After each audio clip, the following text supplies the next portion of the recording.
வீட்லேயே ஹெல்தியான passion and oats கலந்த சீலான்னு சொல்லப்படுற தோசையை எப்படி செய்யறதுன்னு பார்க்கலாம்.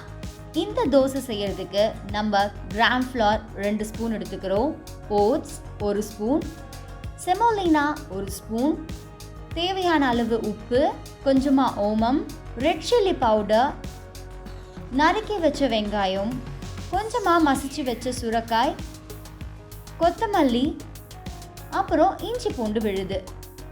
இப்போ இந்த தோசை செய்யறதுக்கு ஒரு பவுலில் எடுத்துக்கிட்ட 2 ஸ்பூன் கடலை மாவை ஆட் பண்ணி தண்ணி ஊற்றி தோசை பதத்துக்கு மிக்ஸ் பண்ணிக்கோங்க.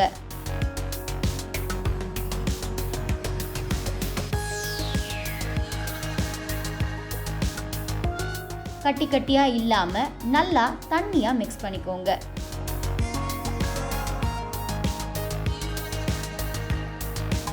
இப்போ இதில் தேவைப்படுற அளவுக்கு உப்பு,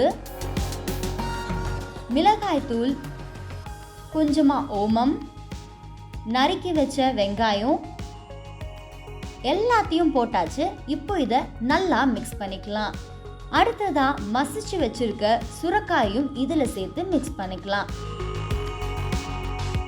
இது தோசை பதத்துக்கு வேணும் அப்படின்னா தண்ணியாக இருக்கணும் இல்லையா, அதனால் கொஞ்சமாக தண்ணி சேர்த்துக்கிறோம்.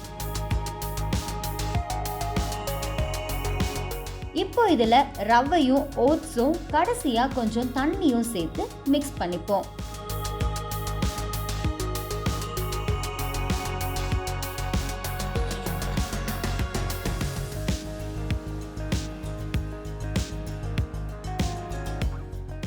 இப்போ சின்ன சின்னதாக கட் பண்ணி வச்சிருக்க கொத்தமல்லியும் இடித்து வச்சிருக்க இஞ்சி பூண்டு விழுதையும் சேர்த்து மிக்ஸ் பண்ணிக்கலாம்.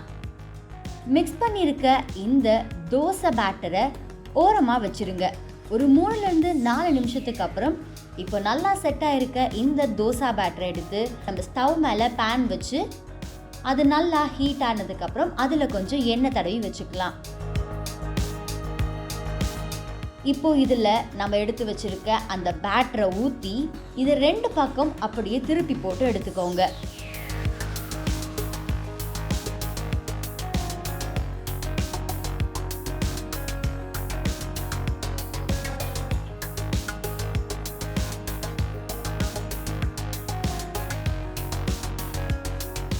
கடைசியாக நம்ம ஸ்க்ராம்பிள் பண்ணி வச்சுருக்க அந்த பன்னீர் எடுத்து இந்த தோசைக்கு நடுவில் வச்சு கொஞ்சம் ஹீட் ஆனதுக்கப்புறம் அந்த பேன்லேயே திருப்பி போட்டு எடுத்துக்கலாம்.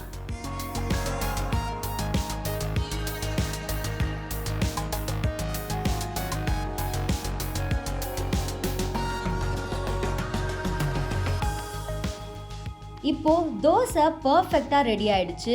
இதுக்கு உங்களுக்கு பிடிச்ச சைடு ஏதாவது ரெடி பண்ணி இந்த தோசை கூட தொட்டுட்டு சாப்பிட்டீங்க அப்படின்னா அருமையாக அதே சமயம் ஹெல்த்தியாகவும் இருக்கும். நீங்கள் இந்த ரெசிபியை வீட்டில் ட்ரை பண்ணுங்கள். எந்த அளவுக்கு இந்த ரெசிபி உங்களுக்கு பிடிச்சிச்சு அப்படிங்கிறதையும் கமெண்ட் செக்ஷனில் சொல்லுங்கள். இப்படி நிறைய ஹெல்த்தியான ரெசிபிஸ் தெரிஞ்சுக்க சமயம் தமிழை சப்ஸ்கிரைப் பண்ணுங்கள்.